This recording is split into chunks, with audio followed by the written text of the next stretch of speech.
Las listas de espera sanitarias baten récords. La media en España es de casi 10 días para la atención primaria, según los datos del Barómetro Sanitario 2023 que realiza el Ministerio de Sanidad en colaboración con el CSIS, el Centro de Investigaciones Sociológicas. La cosa se complica aún más cuando se espera una operación. Según el Ministerio, hay más de 800.000 españoles en esta situación, un 10% más que hace un año. La situación es desigual por comunidades autónomas y especialidades, pero hay un elemento común: el impacto para la salud, la calidad de vida y la economía de los pacientes. Ante el preocupante incremento, diversos colectivos sanitarios han alzado la voz demandando más recursos para atacar la situación. Algunos han puesto alternativas encima de la mesa que ya se usan en otros países con resultados desiguales. Hoy, en Plaza al Día, esperas médicas batiendo récords.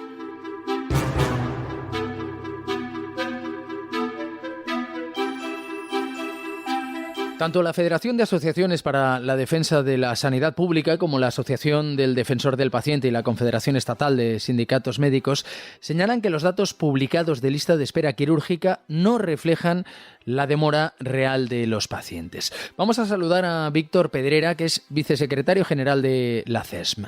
Señor Pedrera, ¿qué tal? Muy buenas. Hola, ¿qué tal?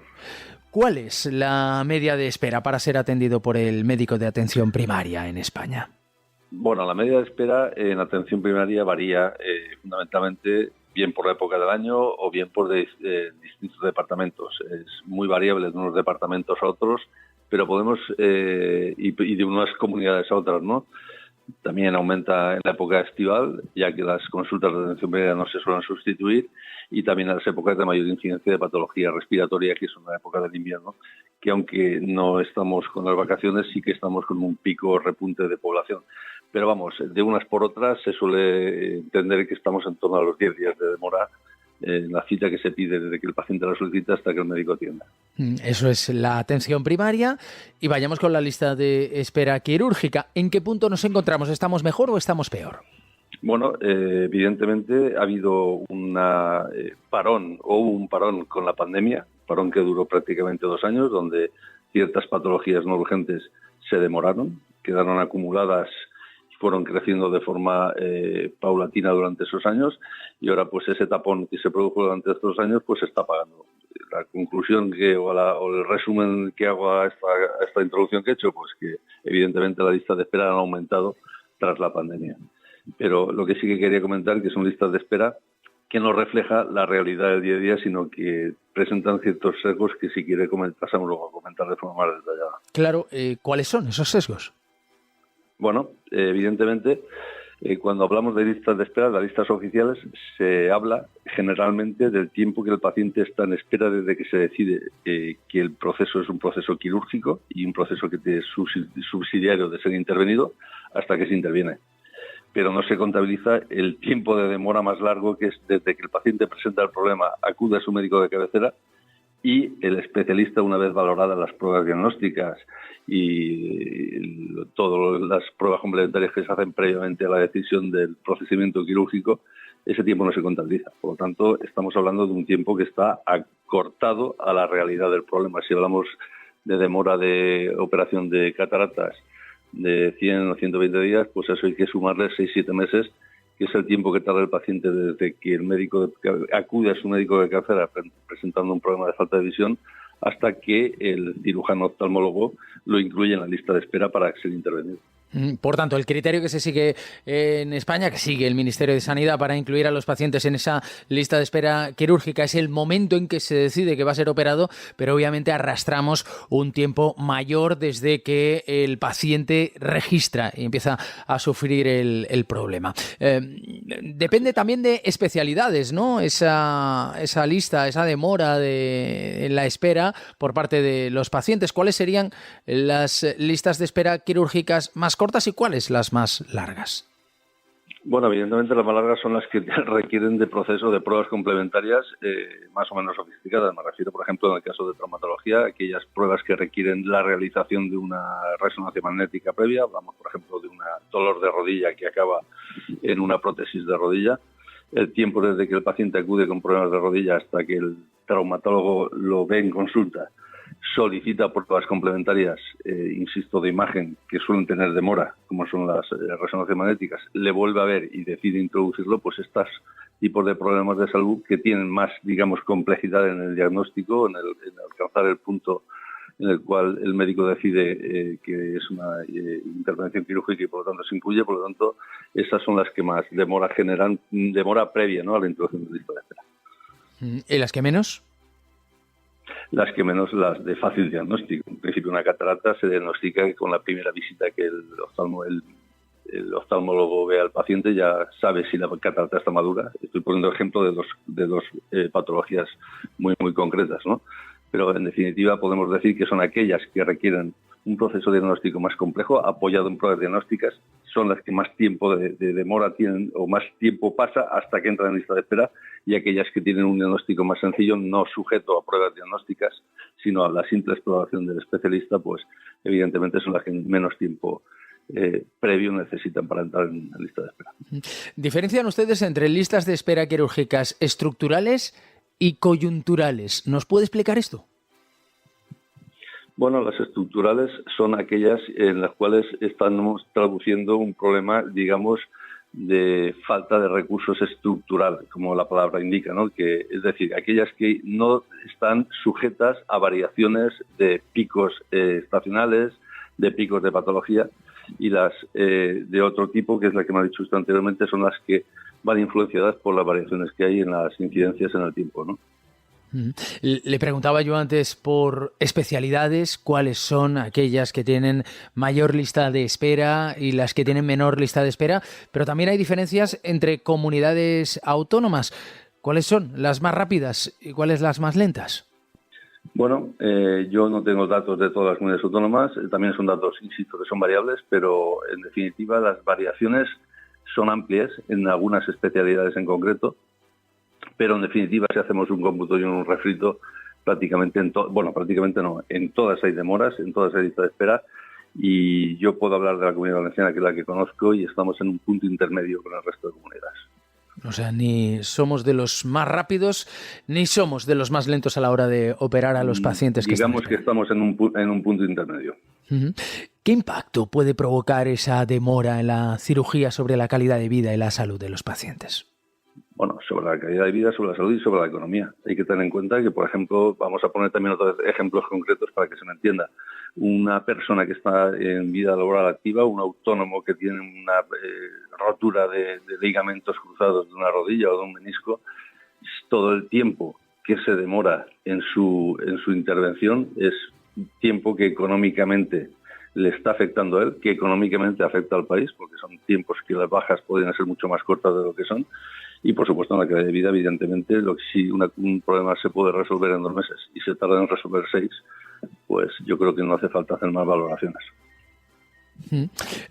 ¿Qué puede hacer un paciente? ¿Qué derechos y deberes tienen los pacientes que están en esas listas de espera quirúrgicas?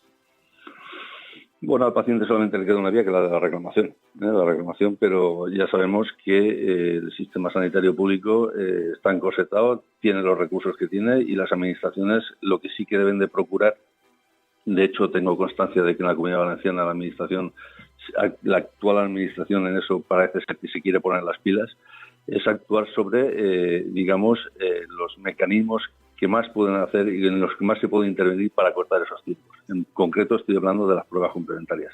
No es de recibo que un paciente esté en cirugía esperando porque, vuelvo a recurrir al caso de la prótesis de rodilla o el caso de la rotura de meniscos. No es de recibo que un paciente esté en espera en cirugía 4 o 5 meses porque las pruebas complementarias no se han hecho. Por lo tanto, yo creo que lo primero que tiene que hacer la Administración es conseguir diagnósticos rápidos, hacer que las demoras en las consultas a las distintas especialidades sean lo menos tarde posible, y por lo tanto, una vez tengamos ese tiempo acortado, todo lo demás será mucho más fácil. ¿De qué manera cree usted que se podrían reducir esas listas de espera? Bueno, la lista de espera traduce en un problema que es estructural, ¿no?, del sistema sanitario. tenemos un sistema sanitario que no tiene capacidad para dar solución a los problemas de salud a los cuales se ha comprometido Internet. Tenemos un sistema sanitario que se dice que es universal, gratuito y que tiene que dar una salud de calidad a todos los ciudadanos. Para eso se requieren una serie de recursos que evidentemente no se tienen. Si en un servicio de salud, en un departamento en concreto, en cualquier departamento de la Comunidad Valenciana o de cualquier otro servicio de salud, con 5 o 6 traumatólogos no se da salida a toda la patología que se está recibiendo, evidentemente eso traduce que tenemos unos servicios infradimensionados. Y por lo tanto lo que debemos de hacer es planificar cómo se han de dimensionar en función a las necesidades crecientes año tras año, y aparte de que ahora, insisto, estamos viviendo, digamos, la etapa post-COVID, en la cual hay una avalancha de patología no atendida durante 2 años, que ahora habrá que sacar, ¿no? Pero ese pico, pues, también se debe de recurrir, como de hecho se está haciendo, a la medicina privada para sacar e intentar solventar y volver a la normalidad lo antes posible. Se habla de propuestas en otros países que han podido resultar exitosas para disminuir las listas de espera quirúrgicas. ¿Conoce usted alguna de estas experiencias que quizá pudiera trasladarse a nuestro país? Bueno, yo creo que aquí no hay mucho margen de juego. La demanda y el exceso de demanda, solamente hay 2 formas de abordarlo, que es, en primer lugar, planificando correctamente, teniendo recursos adecuados a las necesidades, y todo aquello que no se pueda absorber en la medicina pública, pues habrá que sacarlo. Evidentemente, estamos volviendo otra vez a lo de siempre, ¿no? Si tenemos un sistema que ha de recurrir constantemente a la medicina privada para solventar cubrir todos aquellos compromisos que debería de cubrir, y si tenemos un sistema sanitario público que tiene que recurrir a medidas extraordinarias, todo esto traduce que tenemos un sistema sanitario público que no es el adecuado para dar salida a la solución de problemas de salud en esta comunidad, y por lo tanto está mal planificado. ¿La digitalización puede ayudar en algún punto? Todas esas innovaciones tecnológicas de las que se nos habla también en medicina, ¿pueden ayudar a optimizar los recursos? Por supuesto. Cuanto mejores tengamos recursos, de hecho, por ejemplo, se está planteando en algunas facetas, por ejemplo, como es el caso del cribado del cáncer de mama, ahora con el tema de la inteligencia artificial, disminuir el número de lecturas radiológicas, porque eso permitirá pues hacer una lectura fiable de las mismas características o de las mismas garantías o incluso mejores que la que se está haciendo actualmente. Tener alta tecnología facilita acortar los tiempos de quirúrgicos, los tiempos de ingreso, y en algunos casos incluso poder facilitar la cantidad de cirugías o de procesos que se pueden intervenir en la misma unidad de tiempo. Pues Víctor Pedrera, vicesecretario general de la Confederación Estatal de Sindicatos Médicos, CESM, muchísimas gracias. Gracias a usted.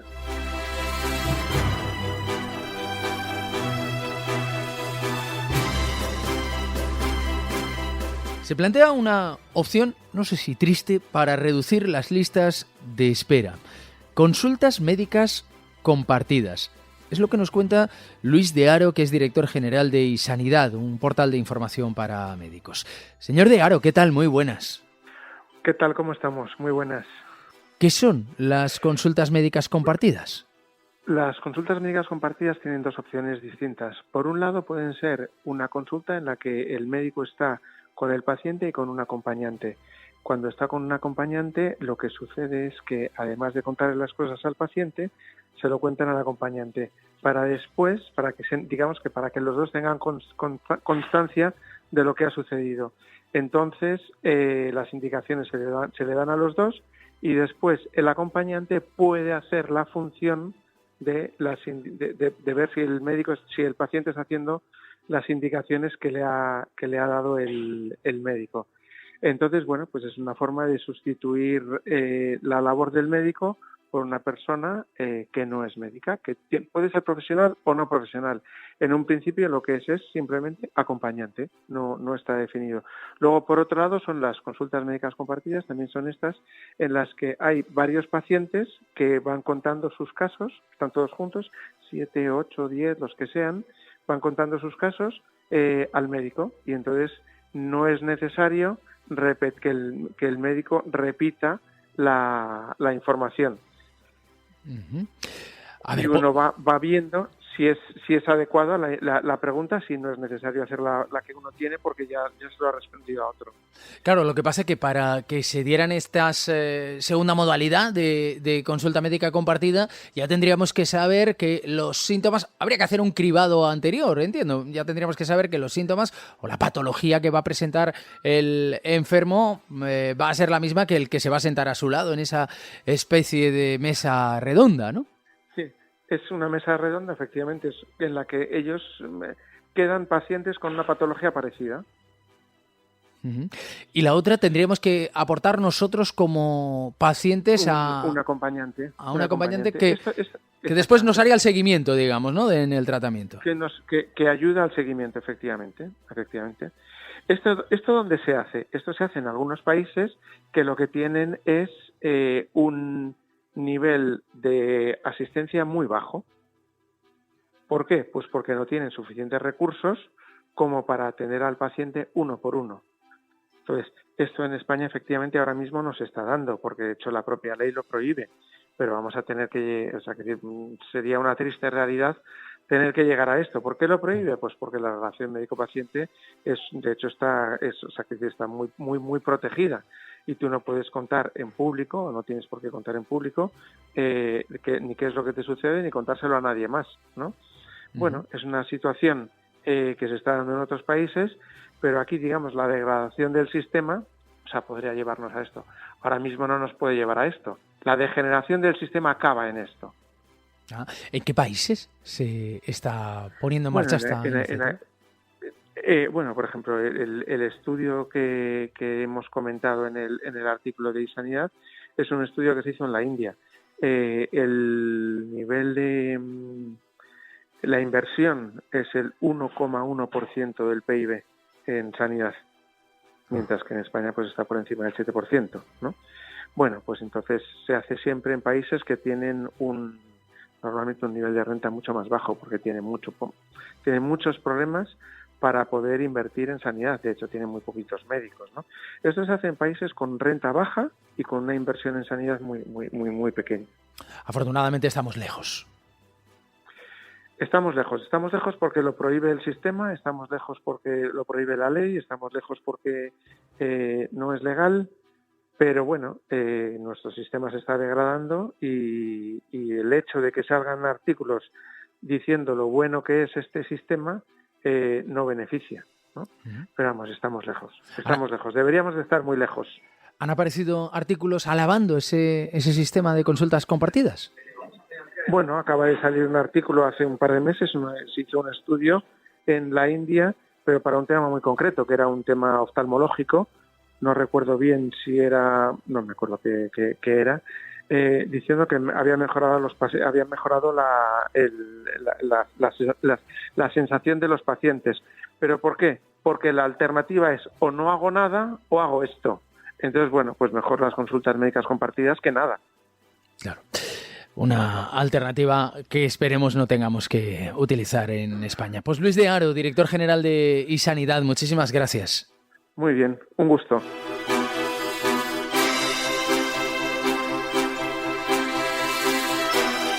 Sin duda, lo peor de las esperas médicas es lo que sufren los pacientes que se encuentran en esa situación.